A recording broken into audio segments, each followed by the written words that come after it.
একটি আমল আছে যে আমলের বিনিময়ে আল্লাহ তাআলা ব্ল্যাঙ্ক চেক দিবেন। ব্ল্যাঙ্ক চেক তো বুঝি আমরা, ফিগার আপনি বসায় নেবেন, স্বাক্ষর উনি করে দিয়েছেন, অ্যাকাউন্টে টাকার অভাব নাই, তুমি ফিগার বসায় নাও। একটা আমলের বিনিময়ে শুধু কোরআনে আল্লাহ তাআলা বলেছেন আখিরাতে বান্দাকে আল্লাহ ব্ল্যাঙ্ক চেক দিবেন। একটি আমল, অনলি একটি আমল। বলবো সেটা? আল্লাহ বলেছেন ইন্নামা ইউওয়াফাস সাবিরুনা আজরাহুম বিগাইরি হিসাব। যারা সবর করতে পারবে, ধৈর্যশীল হবে, আশাহত হবে না, ভেঙে পড়বে না, মুশড়ে পড়বে না, শক্ত থাকবে, আল্লাহর প্রতি আস্থা রাখবে, ভরসা রাখবে, আত্মবিশ্বাস রাখবে এবং সবর করবে, আল্লাহ বলেছেন তাদের বিনিময়ে দেওয়া হবে হিসেব ছাড়া।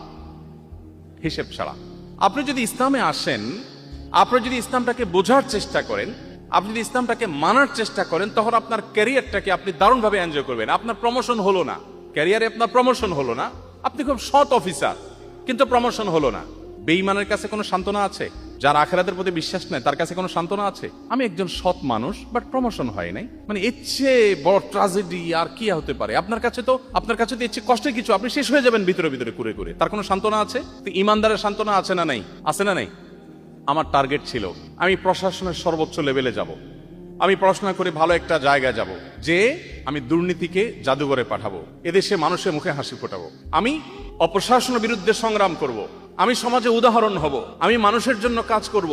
এটা জীবনের সার্থকতা। ভোগবাদ এটা জীবনের সার্থকতা না। ভোগ করে সুখে থাকা এটা তো গরু ছাগলও পারে, পশু পাখিও পারে। ভোগবাদের বিপরীতে দাঁড়িয়ে ত্যাগের মধ্য দিয়ে মানুষের মুখে হাসি ফোটানো এবং তার বিনিময়ে আবার আল্লাহর কাছ থেকে রিওয়ার্ড আসা, এটা তো আমার জীবনে অনেক বড় একটা টার্গেট।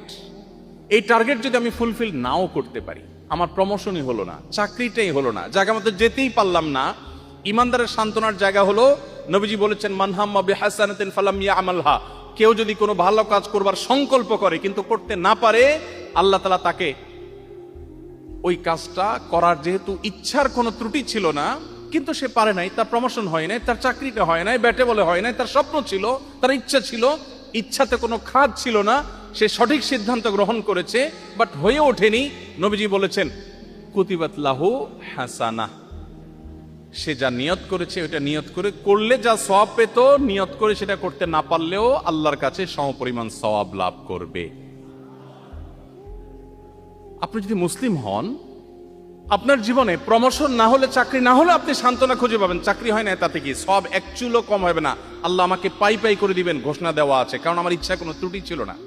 কিন্তু যদি আপনি ইমানদার না হন, আপনি যদি বেঈমান হন, তাহলে সেক্ষেত্রে আপনার কোনো সান্ত্বনা না, আপনি ও স্যাড বলে আপনি মন খারাপ করবেন, কিন্তু আপনার কিছু করার থাকবে না, আপনি অসুস্থ হবেন। এই জন্য পৃথিবীতে কেউ যদি সুখ চায়,